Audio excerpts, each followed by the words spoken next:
بسم اللہ الرحمن الرحیم۔ جنازے کے اوپر قرآنی آیات والی چادر بچھانے کا حکم۔ آج کل بہت سے علاقوں میں یہ رواج عام ہے کہ جنازے کے اوپر ایسی چادر بچھائی جاتی ہے جس پر قرآنی آیات، سورتیں یا دیگر مقدس کلمات لکھے ہوتے ہیں۔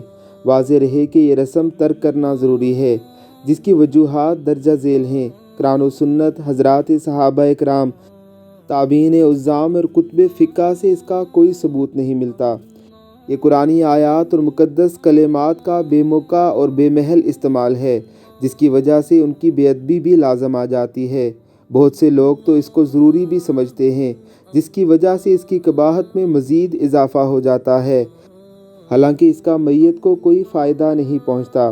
بعض علاقوں میں تو اس پر قرآنی آیات کے علاوہ دیگر غیر شرعی اور شرکیہ کلمات بھی درج ہوتے ہیں، جس کی وجہ سے اس کا ناجائز اور گناہ ہونا مزید واضح ہو جاتا ہے۔ اس لیے مذکورہ وجوہات کی وجہ سے جنازے پر قرآنی آیات اور مقدس کلمات والی چادر بچھانا درست نہیں ہے، بلکہ یہ رسم ترک کرنا واجب ہے۔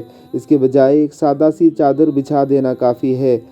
احسن الفتاویٰ میں لکھا ہے کہ اس چیز کا کوئی ثبوت نہیں اور بے ادبی کا خطرہ ہے، اس لیے یہ جائز بھی نہیں۔ حضرت ابن عابدین شامی رحمہ اللہ کا بھی یہی فتویٰ ہے۔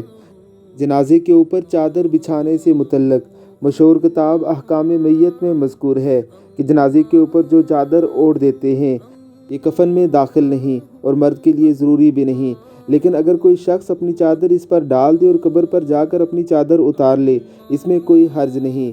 البتہ عورت کے جنازے پر چادر ڈالنا پردے کے لیے ضروری ہے، مگر کفن میں یہ بھی داخل نہیں، چنانچہ اس کا ہم رنگ ہونا بھی ضروری نہیں۔ پردے کے لیے کوئی سا بھی کپڑا ہو کافی ہے، بلکہ کوئی شخص اپنی چادر اس پر ڈال دے اور قبر پر جا کر اپنی چادر اتار لے تو یہ بھی کافی ہے۔ یہ مسائل بہشتی زیور اور مسافر آخرت میں لکھے ہوئے ہیں۔ اللہ رب العزت کی ذات ہمیں علماء کرام سے پوچھنے کی توفیق عطا فرمائے۔ آمین ثم آمین۔